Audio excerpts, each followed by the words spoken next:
ನಾಪೋಕ್ಲುವಿನ Karnataka public ಪ್ರಾಥಮಿಕ ಶಾಲೆಯಲ್ಲಿ Napoklu cluster ಮಟ್ಟದ ವಿದ್ಯಾರ್ಥಿಗಳಿಗೆ ಏರ್ಪಡಿಸಿದ್ದ ಎಸ್ಎಲ್ಎನ್ ಕಲಿಕಾ ಹಬ್ಬ ಕಾರ್ಯಕ್ರಮ ಯಶಸ್ವಿಯಾಗಿ ನಡೆಯಿತು.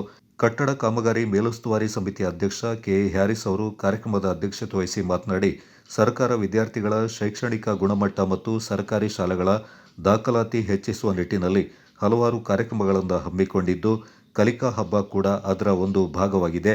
ವಿದ್ಯಾರ್ಥಿಗಳು ತಮ್ಮ ಪ್ರತಿಭೆಯಿಂದ ಅನಾವರಣಗೊಳಿಸಲು ಇದು ಒಂದು ಉತ್ತಮ ಅವಕಾಶವಾಗಿದೆ.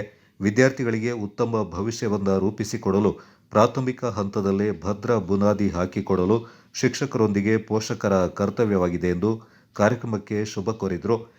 ಆಚರಿಸ್ತಾ ಕರೀರಿ ಅಂತ ಹೇಳ್ತಾ ಶೈಕ್ಷಣಿಕ ಗುಣಮಟ್ಟ, ಸರ್ಕಾರಿ ಶಾಲೆಗಳ ಶೈಕ್ಷಣಿಕ ಗುಣಮಟ್ಟ ಹೆಚ್ಚಿಸುವ ಒಂದು ನಿಟ್ಟಿನಲ್ಲಿ ಆ ಉದ್ದೇಶ ಇಟ್ಕೊಂಡು ಹಲವಾರು ಕಾರ್ಯಕ್ರಮ ಹಮ್ಮಿಕೊಳ್ತಾ ಬರ್ತಾ ಇದ್ದೇವೆ. ದಿನಗಳದಂತೆ ಬೇರೆ ಬೇರೆ ಹೆಸರಿನಲ್ಲಿ ಸಮುದಾಯದ ಶಾಲೆ ಇರ್ಬೋದು, ನಲಿಕೈ ಇರ್ಬೋದು, ಅದೇ ರೀತಿ ಕಲಿಕಾ ಹಬ್ಬ ಇರ್ಬೋದು, ಹೆಸರು ಬೇರೆ ಬೇರೆ ಆಗ್ತಾ ಇದೆ. ಅದರೆಲ್ಲ ಹಿಂದಿನ ಉದ್ದೇಶ ಒಂದೇ ಇದೆ, ಸರ್ಕಾರಿ ಶಾಲೆಗಳ ವಿದ್ಯಾರ್ಥಿಗಳ ಗುಣಮಟ್ಟ ಹೆಚ್ಚಾಗಬೇಕು. ಅದೇ ರೀತಿ ಸರ್ಕಾರಿ ಶಾಲೆಗಳಲ್ಲಿ ಏನು ಬಿಆರ್ಪಿ ಮಂಜುಳಾ ಚಿತ್ತಾಪುರ ಮಾತನಾಡಿ, ಕಲಿಕಾ ಹಬ್ಬವು ಸಂತೋಷದಾಯಕ ಹಾಗೂ ಅನುಭವಯುಕ್ತ ಕಲಿಕೆಯ ವಾತಾವರಣವನ್ನು ಪ್ರೇರೇಪಿಸುತ್ತೆ ಎಂದರು. ನಾಪೋಕ್ಲು ಗ್ರಾಮ ಪಂಚಾಯಿತಿ ಅಧ್ಯಕ್ಷರಾದ ವನಜಾಕ್ಷಿ ರೇಣುಕೇಶ್ ಅವರು ಪ್ರಾಥಮಿಕ ನುಡಿಗಳನ್ನಾಡಿ ಕಾರ್ಯಕ್ರಮಕ್ಕೆ ಶುಭ ಹಾರೈಸಿದರು.